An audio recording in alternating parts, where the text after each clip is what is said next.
खबरों में आगे बढ़ेंगे। प्रयागराज में ईद को लेकर सुरक्षा के कड़े इंतजाम किए गए हैं। रमजान पाक के महीने का आज अंतिम जुमा है।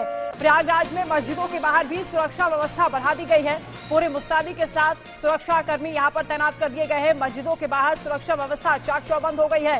रमजान पाक के महीने का आज आखिरी दिन है, आखिरी जुमा है और ईद को लेकर भी सुरक्षा बढ़ा दी गई है। मस्जिदों के बाहर किस तरह से सुरक्षा है वो तस्वीरें हम आपको दिखा रहे हैं। बड़ी संख्या में फोर्स को डिप्लॉय किया गया है।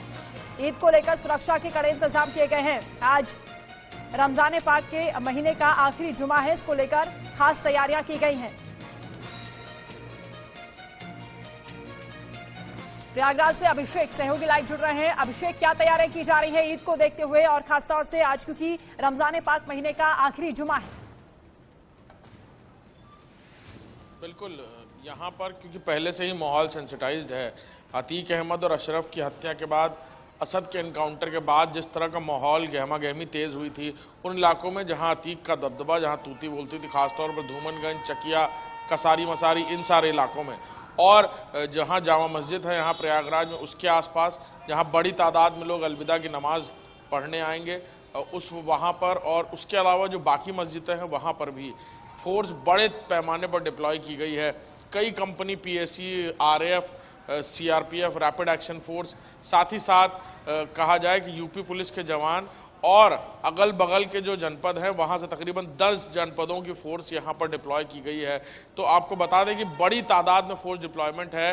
किसी तरह की अफवाह पर ध्यान न दिया जाए। सोशल मीडिया के जरिए यूपी पुलिस कोशिश कर रही है, साथ ही साथ जो बैनर पोस्टर है उसके जरिए कोई उन्माद न फैले, क्योंकि पार्षदी के चुनाव, ये नगर निकाय चुनाव को लेकर भी आचार संहिता जारी है। लेकिन उसके बावजूद भी लोग ईद और इस तरह के त्योहारों पर छोटे मोटे बैनर पोस्टर्स लगाते हैं।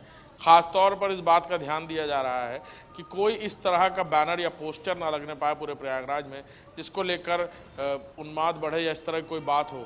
तो लिहाजा इस तरह का खासतौर पर अफवाहों को लेकर खासतौर पर ध्यान दिया जा रहा है। और आज का दिन कहा जाए बहुत ही क्रूशियल है, क्योंकि बड़े लंबे समय बाद इतना सारी भीड़, क्योंकि धारा 144 लगातार लागू थी यहाँ, इतनी बड़ी भीड़ अचानक से एक साथ आपस में मिलेगी जुलेगी, उसको लेकर के कोई मैसेजिंग, कोई बात, कोई गलत बात कोई आपस में ना शेयर करने लगे, इसको लेकर कोई गुस्सा, कोई विवाद की स्थिति खड़ी हो, ये सबसे बड़ा चैलेंज है प्रयागराज पुलिस के लिए।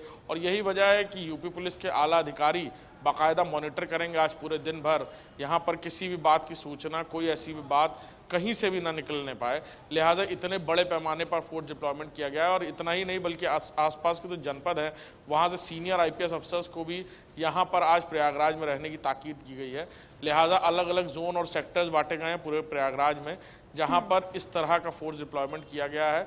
और जहाँ पर मस्जिद या यहाँ पर भी नमाज अदा की जाएगी वहाँ पर ख़ासतौर पर चारों तरफ पूरा एक इनर और आउटर सर्किल बनाया गया है पुलिस की तरफ से। बिल्कुल, क्या अतीक अशरफ की हत्या के बाद से जो हालात बने, क्या उसको लेकर भी और ज्यादा सतर्कता बरती जा रही है?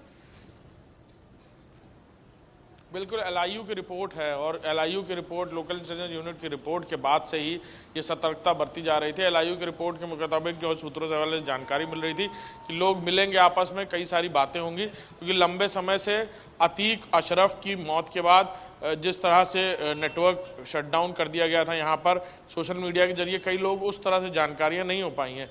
लोग आपस में मिलेंगे, उस बात पर चर्चा परिचर्चा होगी, उसको लेकर कहीं कोई माहौल ना खराब हो जाए, इस बात की जानकारी है। लिहाजा एहतियातन सब जगह फोर्स डिप्लॉयमेंट किया गया है ताकि इस तरह की एक साथ लोगों के मिलने की वजह से कि जो हुजूम होता है भीड़ का, उसका कोई नाम नहीं होता, उसका कोई पता नहीं होता, उसका निशाना कोई भी हो सकता है। लिहाजा इस बात को ध्यान में रखते हुए वहाँ पर जहाँ पर भी नमाज अदा की जाएगी, जहाँ पर भी इस तरह के लोग मिलेंगे, आएंगे जाएंगे, रास्तों पर जो ट्रैफिक की व्यवस्था है, डाइवर्जेंस है, उसका खास तौर पर ध्यान रखा जा रहा है। किसी तरह कोई विवाद की स्थिति न खड़ी हो, ये प्रयास करेगी पुलिस पूरी तरह। प्रयागराज की जनता का किस तरह का रिस्पांस आ रहा है, क्योंकि लगातार शांतिपूर्ण हालात बनाए रखने के लिए पुलिस प्रशासन की ओर से भी अपील की जा रही है, कितना अतिरिक्त फोर्स यहाँ पर डिप्लॉय किया गया है? बिल्कुल बड़ी तादाद में फोर्स है, जैसा कि मैंने आपको बताया कि यूपी पुलिस के जवानों के अलावा 5 प्रयागराज पुलिस के जो जवान हैं उनके अलावा यहाँ पर अलग अलग जो जनपद है, बगल अगल के तकरीबन 10 जनपदों की पुलिस, प्रतापगढ़, कौशाम्बी, आसपास के और भी जनपद हैं, रायबरेली, वहाँ से तक फोर्स डिप्लॉयमेंट किया गया है। और ख़ास तौर पर इस बात का ध्यान रखा जा रहा है कि जो रैपिड एक्शन फोर्स है या पीएसी के जवान है वो इनर सर्किल में होंगे, आउटर सर्किल में यूपी पुलिस के जवान होंगे, ताकि और वो बाकायदा शील्ड और जो अपने इक्विपमेंट्स है उसके साथ आर्म्ड फोर्स पीछे वाले सर्किल में रहेगा। और बिल्कुल एक एक छोटी छोटी बात का ध्यान रखा गया है। लेकिन ये बिल्कुल साफ है कि प्रयागराज में चप्पे चप्पे पर पुलिस तैनात की गई है। इतनी भारी, मुझे लगता नहीं कि इतना भारी जो व्यवस्था है या इतना भारी इंतजाम इससे पहले यहाँ पर प्रयागराज में कभी किया गया होगा।